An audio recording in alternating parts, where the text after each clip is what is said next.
Jason here from Bohemia Bees. We're going to show you how we winterize a colony here at Bohemia Apiary.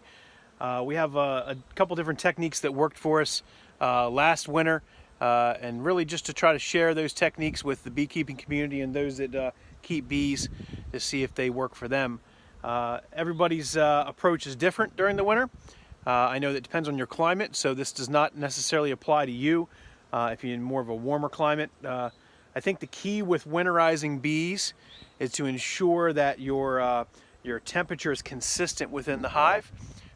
What you don't want heavy fluctuations of hot, cold throughout the winter months.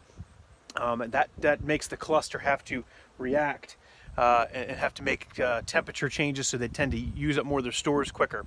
So I'm going to show you how we at Bohemia Apiary kind of combat that, and then we'll go from there. Okay, so in a prior installment we showed you how to make these hive wraps, and as you can see, some of the colonies are already closed up. We did them already.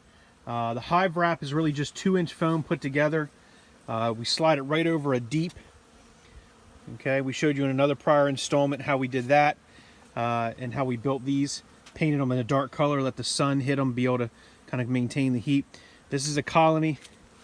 It's already starting to cluster up a little bit. And we've actually applied, the first thing we typically do is we put Pro DFM. It's a probiotic for bees that helps their gut work a little bit better. And you can see the ladies are already feasting on that. You put a tablespoon per each hive, and we put that into the hive and let them do that. We've placed 2 shims directly on the frames. Okay, so we place these shims, and this will allow us to put our shim with the metal.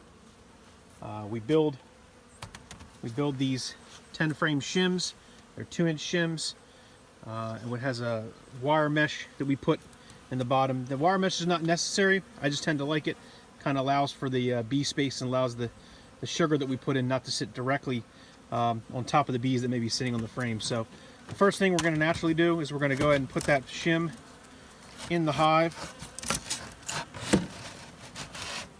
Okay. As you can see, it sits with those shims. The wooden shims help keep it above. Okay.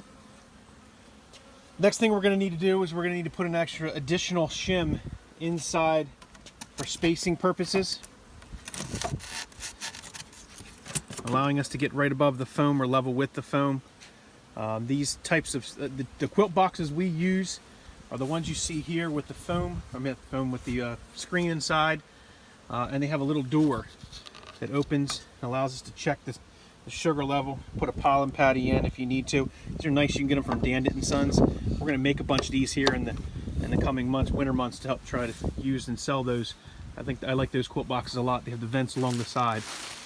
The next thing we're going to do is we're going to take, this is food grade paper, so what you would use when you would kind of wrap food.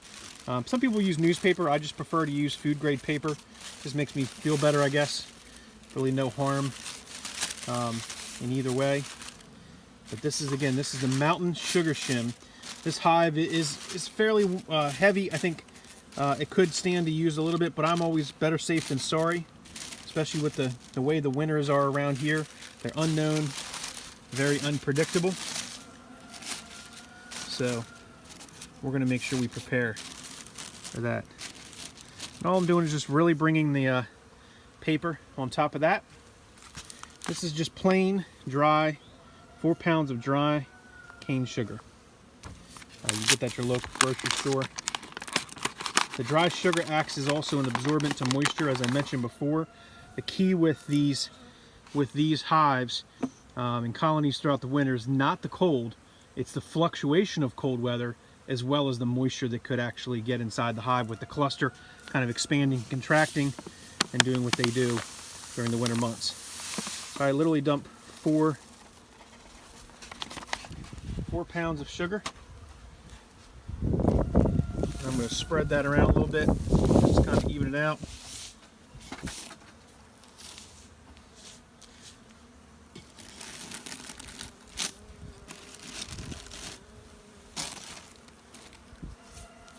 The bees will eat through the paper and they'll come up and feast on the sugar. Okay, so now you got your sugar shim in. Next thing I'm going to do is I'm going to actually put my quilt box on. And again, a quilt box is just really to draw the moisture out of the colony.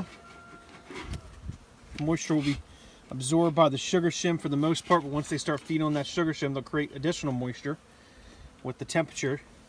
So we're going to put the shim on. Good ventilation on these on the sides, as well as the screen bottom. Will allow the temperature to maintain constant within the brew box at the bottom. In order to get the moisture up out in the quilt box, you could put, there's different types of fabric you can get. Some people put burlap in. I just literally put in pine shavings, and I'm going to pull this back off and put some pine shavings on the ground so the little pieces don't fall down in the sugar. And all you really need is a nice layer of pine shavings. These are cheap at your local tractor store, local farm goods store.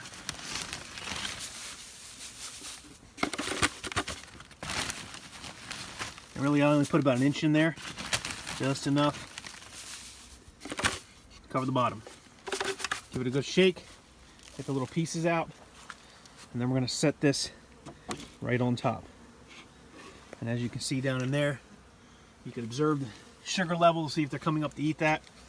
And we'll put that back on. All right. Make sure my box is centered up on here. And there we go. So we've winterized this colony. Last thing to do is to put our cover back on. Again, we use the Be Smart equipment, bottom board and top board here at Bohemia Apiary on a lot of our hives, if not all of them. We found that the way they're constructed, the design of these, now for proper airflow, and sit nice and snug on the 10-frame hive. Screen bottom boards are excellent to work, so good product there. We'll take this colony, put our weight back on top of the roof. Good job, girl. Make sure it's centered up. Sorry for the movement of the camera. All right, there we go. So we have a winterized colony. Hopefully you've watched that through, and we've given you some information on how to winterize your colonies for the best chance of survival for the winter. If you have any questions, comment below. Subscribe to the channel, share with your friends. Thanks for watching. Happy beekeeping.